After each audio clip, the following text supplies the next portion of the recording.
पृथ्वी ग्रह। कमरे के पंखे की हवा से उड़ रही उस सुनहरी लट से वीर की निगाहें हट नहीं रही थीं।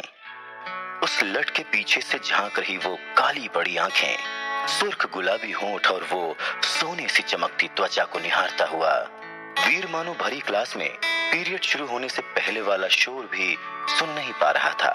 18 साल का खूबसूरत नौजवान वीर प्रिया को निहारता हुआ अपनी सीट को यूं पकड़े बैठा था मानो सीट छूट जाएगी और वो स्प्रिंग की तरह हवा में उछल जाएगा। उसके दिल की धड़कनें टीवी पर आने वाले म्यूचुअल फंड के ऐड की तरह पर्राटेदार चल रही थीं, मानो कह रही हूं, romantic relationship are subject to social risk, please read the girl carefully before proposing. पर दिल है कि मानता नहीं।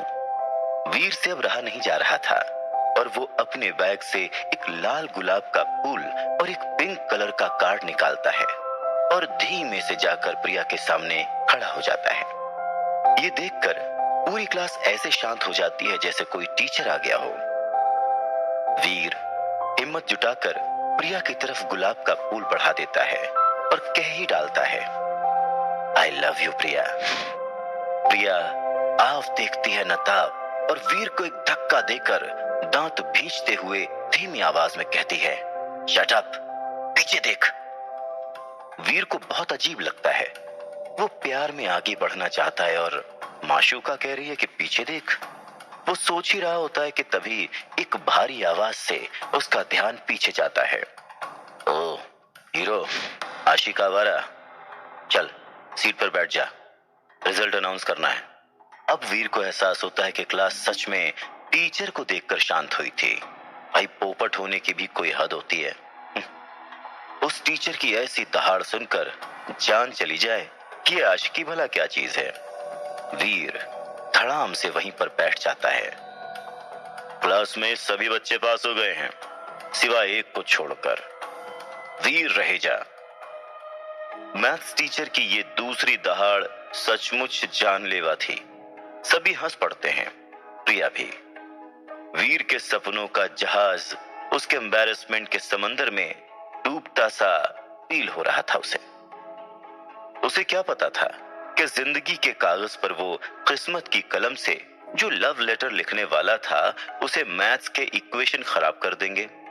इस रिजल्ट के अनाउंसमेंट की इससे बुरी टाइमिंग और नहीं हो सकती थी। बेचारा वीर, उसे तो लग रहा था कि पूरी क्लास में प्रिया ही सबसे ज्यादा उस पर हंस रही थी। तभी मैथ्स टीचर आके बिल्कुल वीर के सिर पर खड़ा हो जाता है और एक पेपर उसके सामने पटक कर कहता है, कल मुझे इस परफॉर्मेंस रिपोर्ट पर तुम्हारे पेरेंट्स के साइन चाहिए, समझ गए? लंठ कहीं का। फिर एक ठहाका लगता है और उसमें फिर से सबसे तेज आवाज प्रिया की ही सुनाई देती है, लंठ कहीं का। प्रिया की हंसी जो वीर के मन के गार्डन में फूल खिला देती थी, वही हंसी आज उसके दिल के झोपड़े में आग लगा रही थी।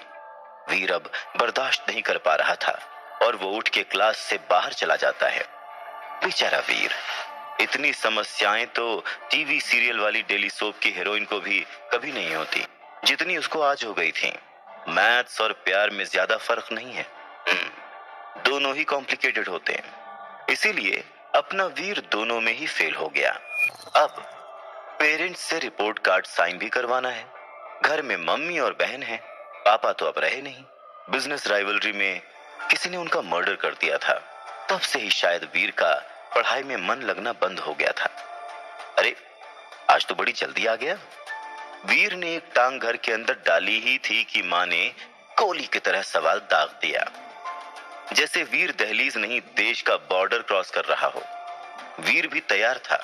उसने काउंटर फायर किया, अरे मम्मी जानती हो आज क्या हुआ है? मम्मी हड़बड़ा गई कि आखिर ऐसा क्या हो गया। इससे पहले वो कुछ पूछती वीर बोल पड़ा, अरे बवाल हो गया है मम्मी, बवाल। कॉलेज में वो जो हमारे मैथ्स टीचर है ना, उन्हें कुछ गुंडे पीटने आ गए।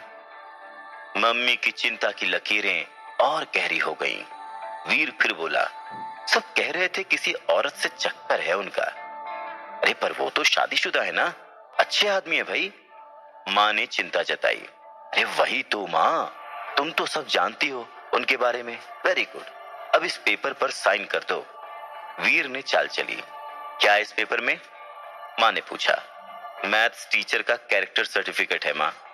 ये सभी बच्चों को और उनके पेरेंट्स को साइन करवा के देना है सर को, वरना डीन सर हमारे जो है ना, वो मैथ्स टीचर को जॉब से निकाल देंगे। वीर ये बोलकर मम्मी को ध्यान से देखने लगा कि उसका पैंतरा काम करता है या नहीं, पर हर बार की तरह आज भी काम कर ही गया।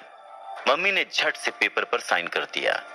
पेपर पर साइन मिलते ही वीर ऐसे गायब हुआ जैसे माइथो सीरीज में काम होने के बाद नारद मुनि गायब होते हैं। चलो, एक प्रॉब्लम तो निपटी। वीर राहत की सांस लेता हुआ अपने कमरे के बिस्तर पर निढाल होकर गिरता है। वीर का कमरा देखकर ऐसा लग रहा था जैसे वर्ल्ड वॉर 2 इसी कमरे में लड़ी गई थी। मम्मी और बहन को इस कमरे में आने की सख्त मनाही थी, इसीलिए कोई कमरा साफ भी नहीं कर पाता था। वीर ने अपने कान में ईयरफोन्स डाले और हेवी इलेक्ट्रॉनिक म्यूजिक लगा लिया। तभी अचानक उसी म्यूजिक के बीच से एक आवाज सुनाई दी। वीर पुत्र। ये आवाज जानी पहचानी थी। वीर दहशत में आ गया, पर इससे पहले वो कुछ कह पाता या कर पाता, उसके मोबाइल की स्क्रीन से डॉक्टर खुराना का हॉलोग्राम पॉपकॉर्न की तरह उछलकर बाहर आता है। उस हॉलोग्राम को अचानक देखकर वीर के हाथ से मोबाइल छूटकर नीचे गिर जाता है। हार्ट अटैक करवाओगे क्या अंकल? वीर चिल्लाता है। डॉक्टर खुराना का हॉलोग्राम बढ़कर अब वीर के कद का हो जाता है। वीर फिर चिल्लाता है, आप इस तरह मेरी लाइफ में जब चाहे तब नहीं घुस सकते। खुराना उसकी भावनाओं को समझते हुए कंसर्न दिखाते हैं। पुत्र, तेरे पापा मेरे बहुत अच्छे दोस्त थे, उनकी वजह से आज मैं जिंदा हूं, इसीलिए दुख होता है उनके बेटे को मैथ्स में फेल होता देखकर। आपको कैसे पता? वीर हड़बड़ा जाता है। पुत्र, तुझे तो पता है मैं साइंटिस्ट हूं, कोई भी कंप्यूटर सिस्टम मेरी पहुंच से दूर नहीं है। तुम्हारी लाइफ में हो रही सभी चीजें पता है मुझे, और यही मेरी ड्यूटी है। शायद ऐसे ही मैं तुम्हारे पापा के एहसानों का बदला चुका सकूं। बेटा, मैं जेन्युइनली चाहता हूं कि मैं तुम्हारी कोई मदद कर सकूं। तुम चाहो तो मैं तुम्हें मैथ्स पढ़ा सकता हूं ताकि तुम फेल ना हो। डॉक्टर खुराना ने वीर को दिल की बात बताई, पर 18 साल के वीर के लिए इन बातों का कोई मतलब नहीं था। इस उम्र में ज्ञान नहीं, फ्रीडम चाहिए होती है। डॉक्टर खुराना फिर वीर को कहते हैं, बेटा, तुम्हारा पढ़ाई में मन नहीं लगता तो कोई बात नहीं, मैं तुम्हें अपनी लैब में जॉब भी दे सकता हूं। तुम चाहो तो अभी से पैसे कमा सकते हो। तुम्हें नई नई चीजें सीखने को मिलेंगी। बेटा, तुम्हें पता है हमारी धरती एकमात्र ऐसा ग्रह नहीं है जहां पर जीवन हो। सच में और भी कई ऐसे ग्रह हैं। वीर सोचता है कि वैसे ही मेरी ग्रह दशा खराब चल रही है और अंकल नए ग्रहों के बारे में सिखा रहे हैं। आखिर कैसे पीछा छुड़ाऊं मैं इस गले पड़ू अंकल से।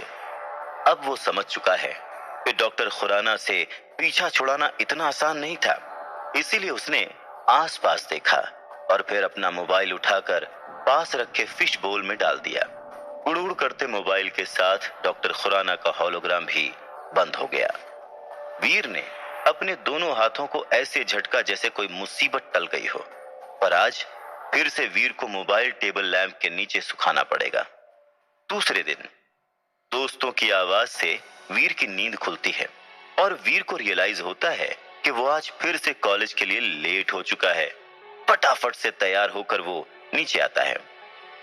माँ रोज की तरह ब्रेकफास्ट लेकर खड़ी है, जो भागता हुआ वीर झट से उठाता है और आगे बढ़ जाता है। तभी मम्मी पीछे से आवाज देकर उसे रोकती हैं। वीर के पास ज्यादा समय नहीं है, पर वो रुकता है। बेटा, तुम्हारे पापा को गए हुए आज पूरा 1 साल हो गया है। माँ के मुंह से ये सुनकर वीर थोड़ा गंभीर हो जाता है। माँ आगे कहती है, मैं समझती हूँ तुम अभी तक इस सदमे से बाहर नहीं निकले हो, पर बेटा पढ़ाई पर ध्यान नहीं दोगे तो तुम्हारी मुसीबतें और बढ़ सकती हैं। आखिर तुम्हें ही इस घर का सहारा बनना है बेटा। ये सब सुनकर वीर बहुत इरिटेट होता है, पर हाँ में सर हिला देता है। तभी माँ अपने हाथ में दबाए 500 के 2 नोट निकालकर वीर के हाथ में रखते हुए ये कहती है कि वो जाके कॉम्प्लीमेंट्री का एग्जाम दे दे ताकि उसका साल खराब ना हो, और वो पीछे पलटकर चली जाती है। ये सुनकर वीर हक्का बक्का रह जाता है। उसे एहसास हो गया था कि माँ को उसके फेल होने के बारे में पता चल चुका है। तब भी मम्मी ने इस बारे में कुछ नहीं कहा। फिर वीर भी घर के बाहर की तरफ बढ़ जाता है।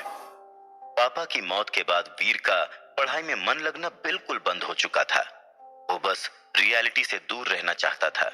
इसीलिए कॉम्प्लीमेंट्री एग्जाम के लिए मिले पैसों से वो दोस्तों के साथ फिल्म देखने चला जाता है। पूरे दिन कॉलेज छोड़कर मम्मी से मिले पैसों से मस्ती करने के बाद वीर के दोस्त वीर को घर छोड़ने आते हैं। घर के बाहर खड़े 3 लोग वीर की मम्मी पर चिल्ला रहे हैं। सारे दोस्त ये देखकर हैरान हो जाते हैं, लेकिन वीर को एहसास हो गया था कि आज फिर उसकी बुआ और चाचा उसकी माँ से प्रॉपर्टी को लेकर लड़ाई करने आई हैं। वीर दोस्तों के सामने एम्बैरेस्ड फील करने लगता है। प्रेरणा, आखिर तुम चाहती क्या हो? ये घर हमारे माता पिता का है और मेरा और मेरे भाइयों का इस पर बराबर का हक है। अब जब विहान भैया नहीं रहे तो हम उनकी पत्नी और बच्चों को परेशान नहीं करना चाहते। घर बेचने के बाद उनका जो भी हिस्सा बनेगा वो हम तुम लोगों को दे देंगे। लेकिन अगर तुम ये पूरी हवेली हड़पने की फिराक में हो तो हम ऐसा कभी नहीं होने देंगे, वीर की बुआ चिल्लाती है।